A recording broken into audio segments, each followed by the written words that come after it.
একটু ভেবে দেখো তো, অবাকই লাগবে ভাবতে, যেই জল প্রকৃতিতে খুব সহজে পাওয়া যায়, সেই জল কিন্তু আজকে আমরা কিনে খাচ্ছি।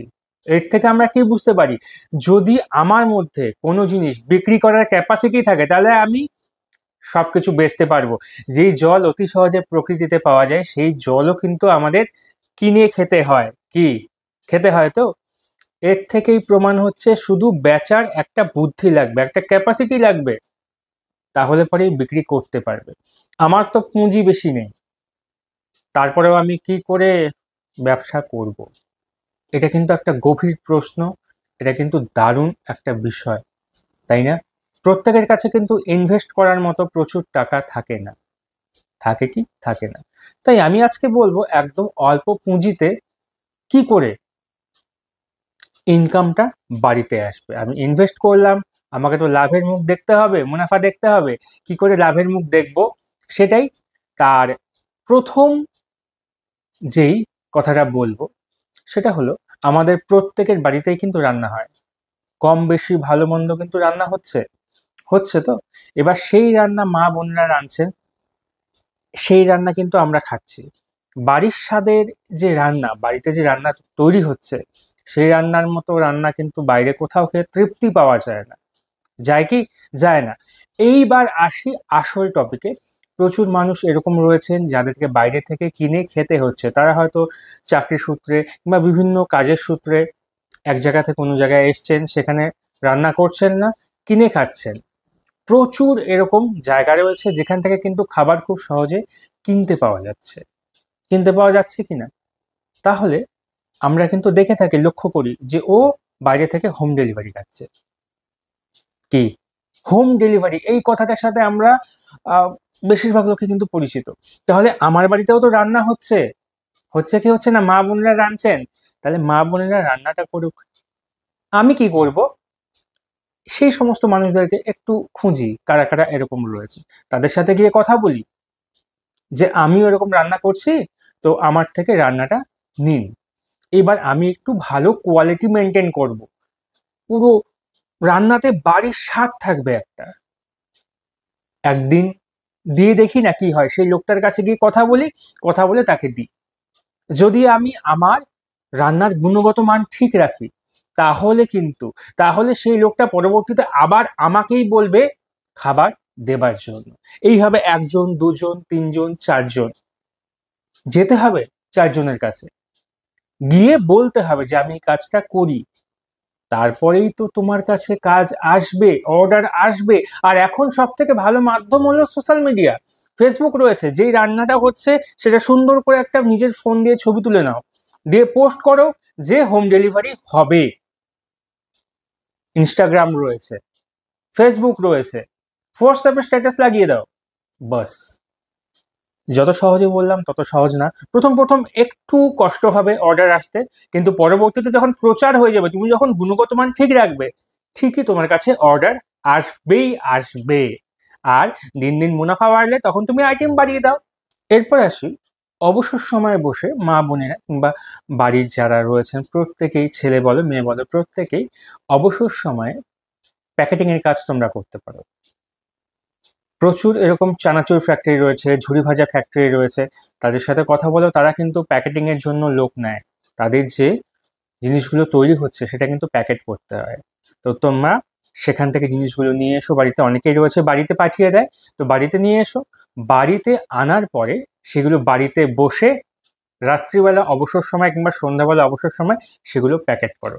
প্যাকেট করে আবার তাদেরকে দিয়ে দাও। তার পরিবর্তেও কিন্তু তোমরা অর্থ উপার্জন করতে পারবে। এরপর আমি চলে আসব, একটু ইনভেস্ট করতে হবে এখানে, 5 থেকে 6 হাজার টাকা ইনভেস্ট করতে হবে। ইনভেস্ট করার পরে তুমি তার পরিবর্তে কি পাবে? তুমি তার পরিবর্তে পেয়ে যাচ্ছ একটা সেলাই মেশিন। এবার প্রশ্ন, আমি তো টেইলারের কাজ জানি না, সেলাই মেশিন দিয়ে আমি কি করতে পারি? সেলাই মেশিন দিয়ে তুমিই পারো করতে। কি পারো করতে? মাস গেলে 15 থেকে 20 হাজার টাকা ইনকাম করতে। কি বলছো যে পাগলের মতন একটা সেলাই মেশিন দিয়ে এত টাকা ইনকাম করবো?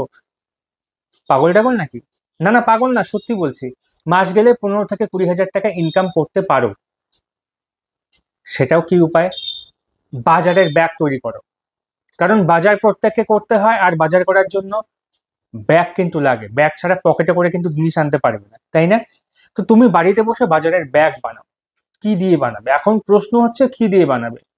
বস্তা দিয়ে বানাবে, বস্তা দিয়ে বানাবে, চালের বস্তা। এখন প্লাস্টিকের চালের বস্তা হয়ে গেছে, চালের বস্তা রয়েছে। যারা একটু গ্রামের দিকে রয়েছে তাদের কি আছে, যারা জমি চাষ টাস করছো সেই সমস্ত এলাকাতে কিন্তু সারের ব্যাগ পাওয়া যাচ্ছে, পাচ্ছে না? যে সারগুলো যে আসছে তার একটা বস্তা থাকে, সেই বস্তা পাওয়া যাচ্ছে। কিংবা তোমরা দোকান থেকে, বাজার থেকে পাইকারি দরে সেই ব্যাগ কিংবা বস্তা কিনে নিয়ে আসো, প্লাস্টিকের যে ব্যাগ কিংবা বস্তা সেটা কিনে নিয়ে আসো। কিনে নিয়ে এসে বাড়িতে বসে সুন্দর করে কাটিং করে, সেলাই করে বানিয়ে নাও বাজারের ব্যাগ। বাড়িতে বসে বাড়ির মা বোনেরা এই ব্যাগ বানাবে, আর পুরুষ মানুষরা গিয়ে গিয়ে সেটা বিভিন্ন যে দোকান রয়েছে সেই দোকানে দিয়ে আসতে হবে। হ্যাঁ, এই কষ্টটা একটু করতে হবে। প্রথম অবস্থায় তোমাকে কেউ চিনছে না, কেউ জানছে না, তাই দোকানে গিয়ে গিয়ে গিয়ে তোমার ব্যাগের স্যাম্পেলগুলো, যে বিভিন্ন মুদিখানার দোকান বা যে সমস্ত দোকানে ব্যাগ বিক্রি হয় সেই সমস্ত দোকানে তোমাকে জিনিসগুলো দিয়ে আসতে হবে। দিয়ে আসা প্রথম অবস্থায় কিন্তু তুমি টাকাটা পাচ্ছ না, কারণ সেই ব্যাগটা বিক্রি হবে, তারপর তুমি টাকা পাবে। কিন্তু টাকা কিন্তু তুমি পাবে। তো তোমাকে প্রথমে প্রচুর পরিমাণে মার্কেটিং করতে হবে, বিভিন্ন তোমার এলাকা ছেড়েও বাইরে গিয়েও কিন্তু কথা বলতে হবে যে আমি এরকম ব্যাগ বানাই, আমার থেকে ব্যাগ নেন। আস্তে আস্তে আস্তে আস্তে দেখবে ঠিকই তোমার সমস্ত ব্যাগ বিক্রি হচ্ছে, আর মাসে কিন্তু 15 থেকে 20 হাজার টাকা, কোনো ভুল নেই এই ব্যাগের ব্যবসাতে। এইবার এইবার আমি চলে আসি একটু বেশি ইনকামের দিকে। হ্যাঁ, ইনকামটা একটু বেশি হবে, তার জন্য খাটনিটাও একটু বেশি করতে হবে। কারণ যদি খাটনি না করি তাহলে ফলটা পাবো না। প্রথমে যেটা বললাম রান্না বান্নার কথা, ঠিক সেই টপিক রিলেটেড এটাও। বাড়িতে বসে মা বোনেরা বানিয়ে দিচ্ছে, বানিয়ে দেওয়ার পর তুমি তোমার যে এলাকা রয়েছে, বাজার থাকবে নিশ্চয়ই এলাকাতে, তো তুমি বাজারে চলে যাও, বাজারে গিয়ে একটা জায়গা দেখে নাও তুমি কোথায় বসবে। একটা টেবিল পেতে উপরে একটা পলিথিন লাগিয়ে দিয়ে সেখানে বসে পড়ো। সেখানে বসে কি করবে? মাছি মারলে তো হবে না, কিছু তো একটা করতে হবে। কি করতে হবে? তুমি যদি গরমকাল হয় 6টার মধ্যে সেখানে চলে যাও, সেখানে চলে যাও, কি নিয়ে চলে যাও? চা নিয়ে। চা নিয়ে বসে পড়ো বাজার এলাকায়, চা বিক্রি হবেই হবে। হয়ে গেল, সকাল 6টা থেকে তুমি পাক্কা একদম 9টা থেকে 9:30 পর্যন্ত সেখানে চা বিক্রি করো, লাগাতার বিক্রি করে যাও। প্রথম প্রথম তোমার সেল কম হবে, কিন্তু আস্তে আস্তে কিন্তু সেল বেড়ে যাবে। 200 কাপ কোনো ভুল নেই, 200 কাপ কোনো ভুল নেই, তোমাকে বেশি দাম রাখতে হবে না, তুমি 5 থেকে 6 টাকা দাম রাখো, দাম রেখে তুমি বিক্রি করো।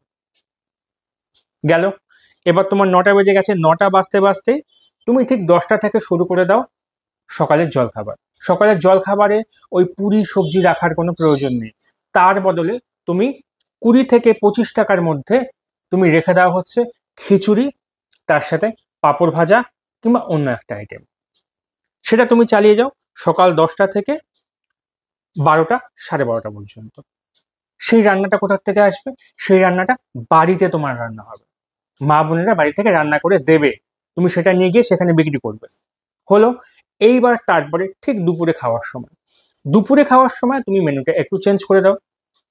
সেই মুহূর্তে গিয়ে তুমি সেখানে ভাত রাখো, পাতলা করে ডাল রাখো গরমের দিনে, একটু লেবু রাখো, একটা সবজি রাখো, আর ডিম রাখো। তোমাকে মাছ মাংস রাখতে হবে না, প্রথম অবস্থায় মাছ মাংস রাখতে হবে না।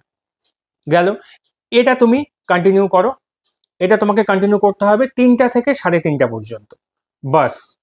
আর খাবারের যে পরিমাণগুলো, সেই পরিমাণগুলো প্রথম অবস্থাতে এতটাই রাখবে যাতে তোমার নষ্ট না হয়।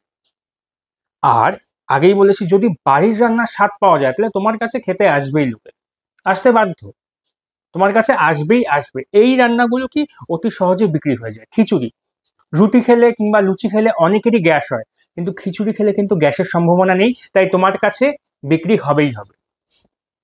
তারপরে দুপুরের আইটেমটা নিরামিষ ভাত, সেটাও একটু বাজার দরের থেকে কম রেট রাখো, একটু কম রাখো। প্রথম অবস্থায় তোমাকে একটু কম রাখতে হবে, বিজনেস করতে গেলে তোমাকে একটু বুদ্ধি অ্যাপ্লাই করতে হবে। একটু কম রেট রাখো, তোমার কাছে ভিড়টা আসুক, আগে লোকজন তোমাকে চিনুক, তোমার রান্নার যে স্বাদ সেই স্বাদটা লোকে বুঝুক যে এখানে কি ধরনের টেস্টে রান্না পাওয়া যাচ্ছে। হয়ে গেল। তারপরে এই টাইমটা যখন পার হয়ে গেল, সেই 3:30 থেকে টানা 5টা 5:30 পর্যন্ত তোমার রেস্টের টাইম। ওই টাইমটা রেস্ট, ওই টাইমটা তোমাকে দোকানদারি করতে হবে না, ঝাঁপ নামিয়ে দিয়ে চলে যাও। ঠিক 6টার দিকে আবার তুমি ফিরে আসো। 6টা থেকে টানা 8টা পর্যন্ত, 6টা থেকে 8টা পর্যন্ত তোমাকে ভাজা পোড়া বিক্রি করতে হবে। সেই ভাজা পোড়াটা কি? যদি বাড়িতে সিঙ্গাড়া কিংবা চপ তৈরি করার পদ্ধতি জানা না থাকে, আমি বিক্রি করব না। আমি সেই সময়টা চা রাখবো, পেঁয়াজি রাখবো, বেগুনি আমরা বাড়িতেও খাই, বেগুনি আমরা রাখতেই পারি। আলুর বড়া কিন্তু আমরা বাড়িতেও খাই। আলুর চপ পাওয়া যায়, আলুর বড়া কিন্তু পাওয়া যায় না দোকানে। তুমি আলুর বড়া রাখো। বাড়িতে বাঁধাকপির পকোড়া বানানো হয়, হয় কি হয় না? তুমি বাঁধাকপির পকোড়া রাখো। যেই আইটেমগুলো তুমি বাড়িতে রান্না করছো সেই আইটেমগুলো তুমি ওখানে রাখো, কিন্তু পরিমাণে এতটাই রাখো যেটা তোমার বিক্রি হবে, তার বেশি কিন্তু করতে যাবে না। প্রথম অবস্থায় যদি ওয়েস্টেজ হতে থাকে, নষ্ট হতে থাকে, তাহলে কিন্তু তোমার ঘাটতি হবে ব্যবসাতে।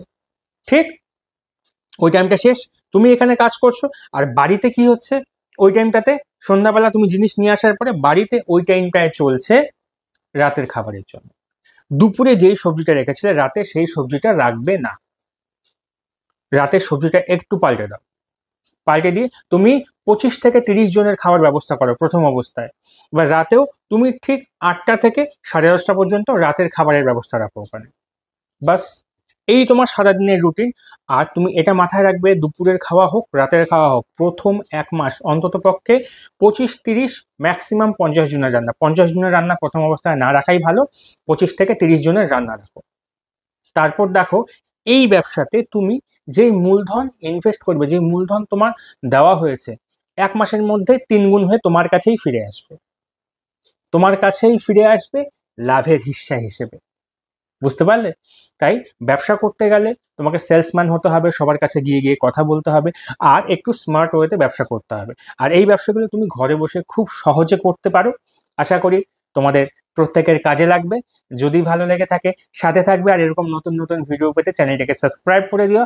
আবার পরবর্তীতে ফিরে আসবো নতুন ভিডিও নিয়ে, এই ব্যবসা সংক্রান্ত ছোট্ট ছোট্ট কি করে ব্যবসাটাকে আগানো যায়, আর কি করে নতুন নতুন ব্যবসার আইডিয়া পাওয়া যায়। আজকের মতো টাটা।